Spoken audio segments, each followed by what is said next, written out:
Μερικές φορές το πιο φωτεινό χαμόγελο κρύβει τη σκοτεινότερη πρόθεση.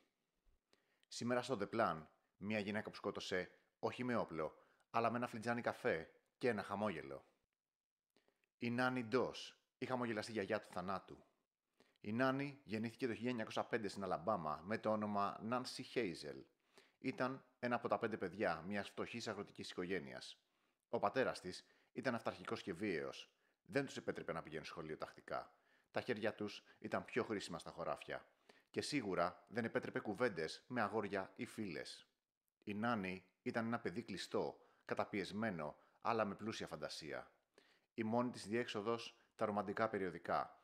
Εκεί έβρισκε τους υπότες της καρδιάς της. Έγραφε μανιωδώς σε στήλες γνωριμιών. Ονειρευόταν τον τέλειο άντρα, το τέλειο σπίτι, μια ζωή που δεν είχε ποτέ. Στα 16 της γνώρισε τον Charles Braggs μέσω μιας τέτοιας στήλης. Παντρεύτηκαν σε λιγότερο από 4 μήνες. Εκείνος δούλευε σε εργοστάσιο. Εκείνη έμενε σπίτι με τα παιδιά. Το παραμύθι όμως σύντομα μετατράπηκε σε θρίλερ. Ο Charles έπινε, την απατούσε, την παραμελούσε. Και τότε συνέβη κάτι παράξενο.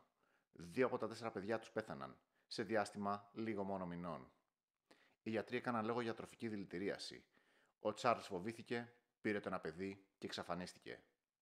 Η Νάνι ξανά μόνη επέστρεψε στα περιοδικά της. Έψαχνε ένα νέο άντρα. Το 1945 γνώρισε τον Φρανκ Χάρελσον. Εμφανίστηκε ρομαντικός, έγραφε ποίηματα, της έταζε τα πάντα. Τον παντρεύτηκε. Αλλά ο Φρανκ είχε μια σκοτεινή πλευρά. Ήταν αλκοολικός, βίαιος και εθισμένος στο τζόγο. Μια μέρα, καθώς εκείνος κοιμόταν μεθυσμένος, η Νάνι έριξε δηλητήριο στο ουίσκι του. Την επόμενη μέρα ήταν νεκρός. Η ιστορία της όμως δεν σταματάει εκεί. Ο Άρι Λέινινγκ, ο τρίτος της σύζυγος, βρέθηκε νεκρός λίγο μετά το γάμο τους. Η Νάνι ισχυρίστηκε πως είχε προβλήματα καρδιάς.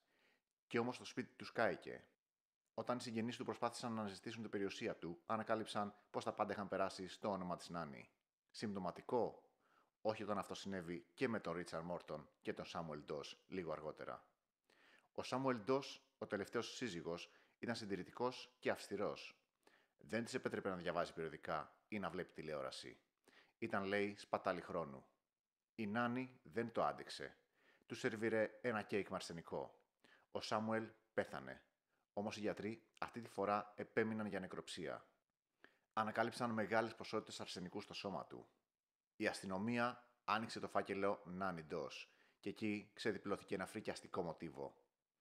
4 σύζυγοι, 2 παιδιά, 2 εγγόνια, 1 αδελφή, η μητέρα της, η πεθερά της, όλοι τους νεκροί. Όλοι τους είχαν περάσει από την κουζίνα της. Στην ανάκριση, η Νάνι δεν αρνήθηκε τίποτα. Χαμογελούσε, έκανε αστεία. Όταν τη ρώτησαν γιατί το έκανε, απάντησε «Ήταν βαρετή, ήθελα λίγη διασκέδαση». Ο τύπος τη βάφτισε «The Giggling Granny», η γιαγιά που γελούσε. Το κοινό έπαθε σοκ. Πώς ένα τόσο καθημερινό, αθώο πρόσωπο μπορούσε να είναι τόσο επικίνδυνο. Η Νάνι Ντος καταδικάστηκε σε ισόβια. Πέθανε στη φυλακή το 1965 από λευκαιμία. Μέχρι τέλους χαμογελούσε. Ένα αθώο χαμόγελο, ένα φλιτζάνι καφές και πίσω του ένα σχέδιο που κανείς δεν είδε να έρχεται. Στο The Plan αποκαλύπτουμε ιστορίες όπου η αλήθεια είναι πιο ανατριχιαστική από τη φαντασία. Αν σας άρεσε αυτό το επεισόδιο, κάντε εγγραφή, αφήστε ένα σχόλιο και μοιραστείτε το. Και να θυμάστε, το σκοτάδι πάντα κρύβει ένα σχέδιο.